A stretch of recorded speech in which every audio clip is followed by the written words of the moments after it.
नमस्कार दोस्तों, आपका मेरे YouTube चैनल ज्ञान सागर में बहुत बहुत स्वागत है। आज मैं आपको गंगा दशहरा से जुड़ी हुई कुछ धार्मिक बातें बताने वाली हूँ।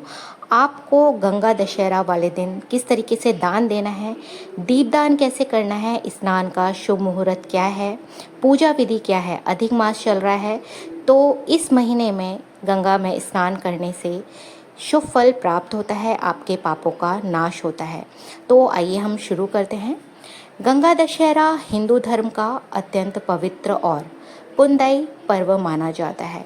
मान्यता है कि इसी दिन माँ गंगा स्वर्ग से पृथ्वी पर अवतरित हुई थी। राजा भागीरथ ने अपने पूर्वजों के उद्धार के लिए कठोर तपस्या की थी, जिसके फलस्वरूप माँ गंगा धरती पर आईं। इसलिए यह पर्व पापों के नाश, आत्मशुद्धि और मोक्ष प्रदान करने वाला माना गया है। दशहरा का अर्थ क्या होता है? 10 प्रकार के पापों का हरण। ऐसी मान्यता है कि इस दिन श्रद्धा से स्नान, जप, दान और पूजा करने से मनुष्य के 10 प्रकार के पाप नष्ट हो जाते हैं।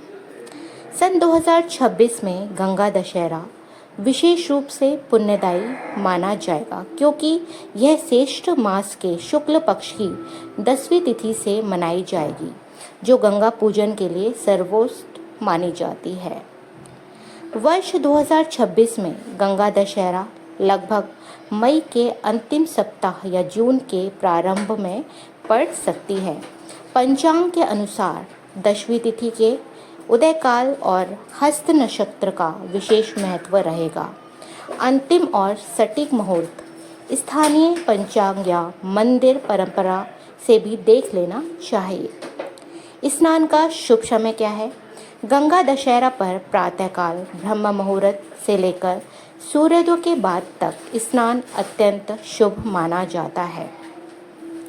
ब्रह्म मुहूर्त सूर्योदय से पहले या तुरंत बाद 10वीं तिथि में किया गया स्नान। यदि गंगा नदी तक जाना संभव न हो तो घर में स्नान के जल में गंगा जल मिलाकर स्नान कर सकते हैं। स्नान करते समय यह मंत्र ज़रूर बोलना चाहिए: ओम नमः शिवाय, गंगाय शिवदाय नमो नमः। अब गंगा दशहरा के व्रत जब आप रखें तो आपको क्या करना चाहिए? देखिए, सबसे पहले तो आपको जल्दी उठना चाहिए। इस दिन सूर्योदय से पहले उठकर घर की साफ सफाई करें और मन में पवित्र रखें। क्रोध, कटु वचन और नकारात्मक विचारों से बचें। गंगा में स्नान करें। यदि संभव हो तो किसी पवित्र नदी, सरोवर या विशेष रूप से गंगा नदी में स्नान करें। यदि घर पर स्नान करें तो जल में गंगा जल डालें, तुलसी पत्र डाल सकते हैं। गंगे चा यमुजे चैता मंत्र का जाप करें। सूर्य को अर्घ्य दें। स्नान के बाद तांबे के लोटे से सूर्योदय को जल अर्पित करें। माँ गंगा की पूजा करें। पूजा स्थान पर माँ गंगा का चित्र या कलश स्थापित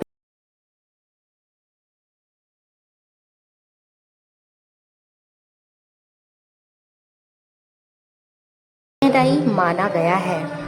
अब गंगा दशहरा वाले दिन हमें क्या नहीं करना चाहिए? देखिए, तामसिक भोजन को आपको त्यागना चाहिए, जैसे मांस, मदिरा, लहसुन, प्याज, नशा, इनसे आप दूर रहें। गंगा जल को अपवित्र ना करें। यदि नदी किनारे जाएं तो प्लास्टिक, कूड़ा या गंदगी ना फैलाएं। ये धार्मिक और पर्यावरण दोनों दृष्टि से गलत माना गया है।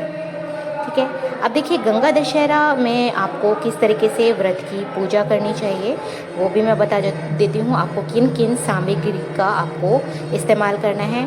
देखिए, गंगा जल होना चाहिए, फूल, धूप, दीपक, कपूर, रोली, अक्षत, दूध, मिठाई, तुलसी और एक कलश। अब देखिए, पूजा आपको किस तरीके से लेनी है। सबसे पहले तो आपको संकल्प लेना है। संकल्प किस तरीके से लेना है? देखिए, आप दाहिने हाथ में जल, पुष्प और अक्षत लेकर व्रत का संकल्प लें। आप एक कलश लीजिए, तांबे का कलश भी ले सकते हैं आप, या मिट्टी का भी ले सकते हैं। कलश में जल भरकर आम के पत्तों और नारियल को उसके ऊपर रखें और माँ गंगा का आवाहन करें इन मंत्रों के साथ: ओम गंगे देव्ये नमः बोलकर आप गंगा मैया का ध्यान करें। पंचोपचार पूजा में आपको क्या करना है, धूप, दीप, पुष्प, नैवेद्य और जल अर्पित करें। उसके बाद आपको आरती करनी है। आप देखिए कथा भी ज़रूर सुने और कथा का फल बहुत शुभ फल देता है। आपको दीपदान किस तरीके से करने हैं वो भी मैं आपको बता देती हूँ। गंगा दशहरा पर दीपदान का अत्यंत अधिक महत्व है। मान्यता है कि दीपदान से जीवन के अंधकार और नकारात्मकता दूर होती है। दीपदान की विधि क्या है, आप देखिए, आप घर में जो आटा है, आटे से भी आप दीपक बना सकते हैं या आप मिट्टी के दीपक भी ले सकते हैं। उसमें आप घी या तिल का तेल डालें, रुई की बाती बनाएं, दीप जलाकर माँ गंगा से प्रार्थना करें, अपने पितरों का ध्यान करें और दीप को प्रज्वलित करें।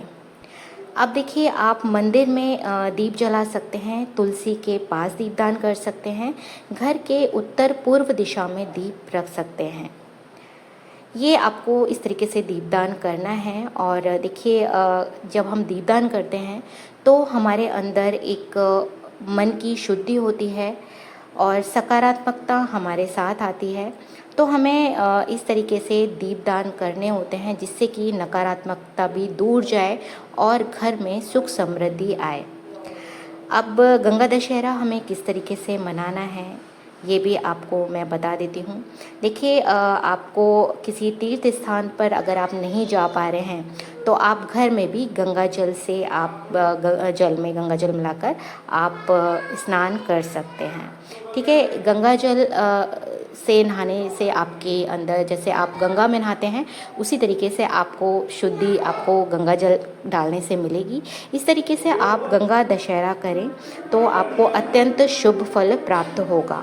गंगा दशहरा केवल एक धार्मिक पर्व नहीं बल्कि आस्था, शुद्धता और सेवा का महापर्व है। इस दिन स्नान, दान, जप, पूजा और दीपदान करने से विशेष पुण्य प्राप्त होता है। साथ ही यह पर्व हमें नदियों और प्रकृति की रक्षा का संदेश भी देता है। श्रद्धा, स्वच्छता और सात्विकता के साथ किया गया गंगा दशहरा व्रत जीवन में सकारात्मक ऊर्जा और आध्यात्मिक उन्नति लाने वाला माना गया है। आप सभी लोगों को गंगा दशहरा की हार्दिक बधाइयाँ। मैंने आपको सारी विधि, पूजा किस तरीके से करनी है, दीपदान आपको कैसे करना है, कहाँ पर करना है, वो सारी चीज़ें मैंने आपको बता दी हैं। आप लोगों को गंगा दशहरा की हार्दिक बधाइयाँ। यदि आपको मेरा चैनल अच्छा लगता है तो प्लीज़ मेरे चैनल को सब्सक्राइब करना ना भूलें। नोटिफिकेशन आइकन पर क्लिक ज़रूर करिएगा जिससे सारे वीडियोज़ आप लोगों तक पहुँच पाएँ। कमेंट्स करना ना भूलिएगा। जय माँ गंगा,